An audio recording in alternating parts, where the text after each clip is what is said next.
Hi friends, இப்போ உடுப்பி ரசம் எப்படி வைக்கலாங்கிறத காட்டுறேன், வாங்க பார்க்கலாம். இப்போ நான் ஒரு ஸ்பூன் எண்ணெய் ஊற்றின்ட்டுருக்கேன். இப்போ ஒரு ஸ்பூன் தனியா, ஒரு ஸ்பூன் மிளகு, ஜீரகம், ஒரு ஸ்பூன் கடலைப்பருப்பு, 2 மிளகா வத்தல், இதெல்லாம் நம்ம வறுத்துக்கலாம்.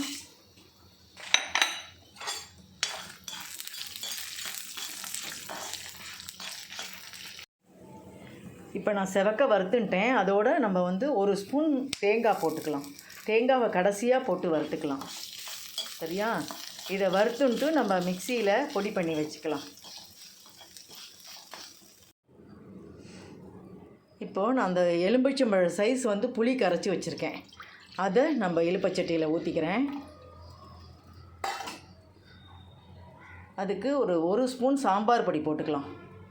சரியா? அரைச்சி விட போகிறோம் இல்லையா, அதனால் ஒரு ஸ்பூன் சாம்பார் பொடி போகிறோம். சாம்பார் பொடி போட்டு உப்பு போட்டு பெருங்காய பொடி போட்டுக்கலாம்.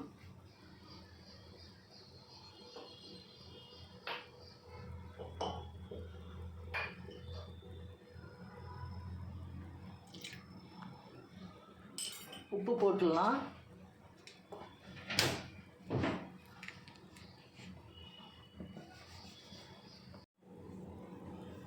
பெருங்காயம் போட்டுடலாம். இப்போ உடுப்பி ரசத்துக்கு இப்போ நான் 1 கப்பு துவரம்பருப்பு, 3 தக்காளி பழம் வேக வச்சுருக்கேன் குக்கரில். சரியா?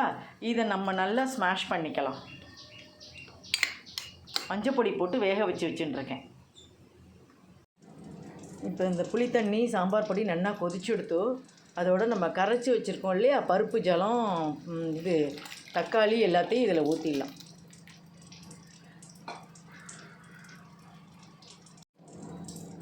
இப்போ கமகமன் வாசனையோட அழகாக ரசம் சூப்பராக ரெடி ஆகிடுது.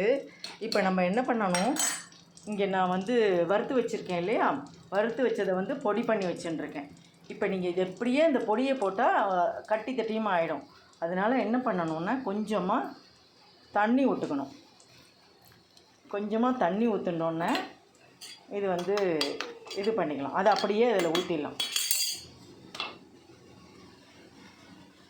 இப்போ இந்த ரசத்தில் இதை கடைசியாக இதை ஊற்றணும். ஏன்னா பொடியை போட்டால் அப்படியே கட்டி ஆகிடும். அதனால் இதை ரசத்தை ஊற்றிடலாம். அப்படி இப்போ பாருங்கள், அப்படியே சூப்பராக ஒரு கொதி வரட்டும். அது இதெல்லாம் முடித்த பிறகு கடைசியாக ஒரு கொதி வரணும். அதுக்கு பேர் முத்து கொதியும்பா. அது அப்படியே இது பண்ணிவிட்டு பொங்கிட்டு வரும்போது நம்ம ரசத்தை அணைச்சோணும். உடுப்பி ரசம் ரெடி ஆகிடுச்சு. இப்போ நம்ம கடைசியாக ஒரு ஸ்பூன் வெல்லம் போட்டுக்கலாம். எடுத்துன்ட்டு நம்ம ஒரு பாத்திரத்தில் எடுத்துன்ட்டு நம்ம தாளித்து கொட்டலாம். இப்போ நான் 2 ஸ்பூன் நெய் ஊற்றின்ட்டுருக்கேன். இப்போ கடுகு, ஜீரகம், ஒரே ஒரு பச்சை மிளகா, கருவேப்பிலை எல்லாம் தாளிச்சுட்டுடலாம். தாளித்து நம்ம ரசத்தில் கொட்டிடலாம்.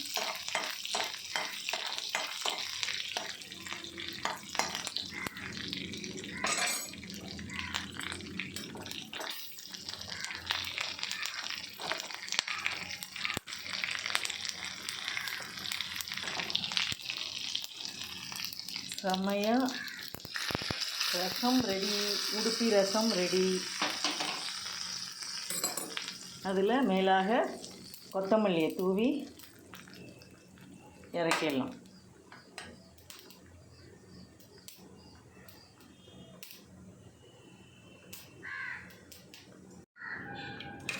சூப்பராக உடுப்பி ரசம் சுட சுட சாதத்தில் கலந்துட்டு சாப்பிட்லாம்.